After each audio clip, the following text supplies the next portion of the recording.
Deftones, Sleepwalk, for drop C tuning in the original key, guitar tabs, and guitar lesson.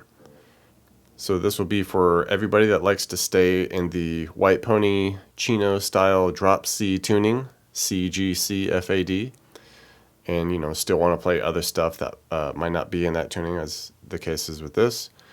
So pretty simple here. Two guitars over the top of each other, one kind of doing a lead, one doing all the chords. The first, just straight up chord progression, and you can like strum this, just single strum, and then, arpeggiate through it if you like.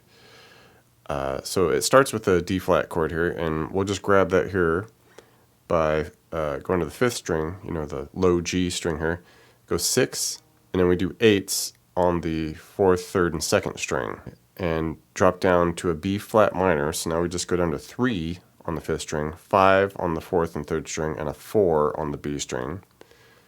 Give that a strum, and from there we're going to shift up to this F sharp, and it'll be kind of a unique shape here because we're in this dropped tuning, and it's basically we just bump up the low string too. So now we have 6 on the low C, 6 on the 5th string, 6 on the 4th string, and then we'll have a 5 on the 3rd string. Okay, we'll get our F sharp that way. And then after that, we just take that shape and bump it up 2 frets. So we got the 8, 8, 8, and the 7 now, and we'll get our G sharp like that. And we just cycle through those 4 chords throughout the intro and the bulk of the song. Okay, and then we eventually get to this pre-bridge section, I guess you might say, and it's kind of just like this turnaround for the progression, and it kind of starts the same way. We do the same D flat there with the 6 on the 5th string, 8s on the 4th, 3rd, 2nd string. Hit that, all right. But after that, then we just go straight to our F sharp at those 6s on the 6, 5, and 4th string, and the 5 on the 3rd string. All right, we hit that, go to the low there, and then after that, we just go right back to that D flat at the 6 and the 8s, and just hang out there for a couple strums. And that just kind of wraps up the pre-bridge section and gets us into the different section.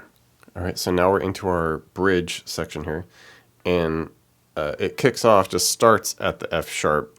All right, so we got our 6s with the 5, all right, and we just hang out there for a couple measures, couple strums, and from there we just turn that F sharp into a F sharp minor.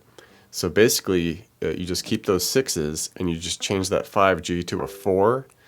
And if you struggle with that too much, you can just kind of mute that G string and just make sure you hit an open B, or sorry, open 2nd string under it, because it's the same note. Or if you want, you can hit both of them. Hit that 4 on the G and the open 2nd string, just to really emphasize that minor. All right, so switch to that shape for a couple measures there, and after that we go to our D flat at the 6 on the 5 string and the 888, and we just hang out there for like a good 4 strums, just wrapping it up right there. We repeat the first 2 chords again, the F sharp, at our 6s with the 5, then the F sharp minor with the 5 on the 3rd string to a 4, or the open 2nd string, and repeat that again, those 2 chords. But then we wrap it all up by just taking our F sharp right there, the 6s with the 5, taking that shape, bumping it up to 8s and a 7 for the G sharp. All right, drop down to a B at the 4 on the 5 and 6s on the 4th, 3rd, and 2nd string, and then just right back to the G sharp at the 8s and the 7. All right, and the ending progression here, it's kind of like a big dynamic and just kind of a loose feel, all right, and kind of has its own time. So basically we do our D flat, the 6 on the 5th string with the 888 on the 4th, 3rd, and 2nd string. Do that kind of just normal progression to the B flat minor, at the 3, 5, 5, 4.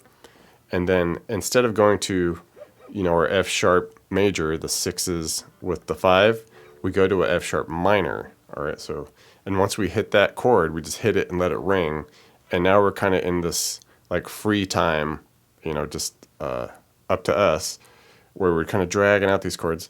And we do this interesting C minor 6 here. And basically that's, we can do an open 4th string, and then a 4th fret on the 3rd string, 6th fret on the 2nd string. All right, so just strum those 3 strings together like that. Interesting kind of chord there, kind of almost just leaves it hanging, And from there, we just do a really big G sharp major sounding chord here, and do that by just barring the 8s, all right? And then we go 10 on the 3rd string and 11 on the 2nd string. All right, so just nice big sounding chord there, major sounding chord. And after that, we go to a major 7 chord, which will be a D flat major 7. So our 6 on the 5th string, 8 on the 4th string, 7 on the 3rd string, 8 on the 2nd string, and then the 1 on, or I'm sorry, the 6 on the 1, 1st string there. Strum it, and then that's kind of like the climax of it. And then we just do this upward arpeggiation of it. All right, and that'll wrap us up.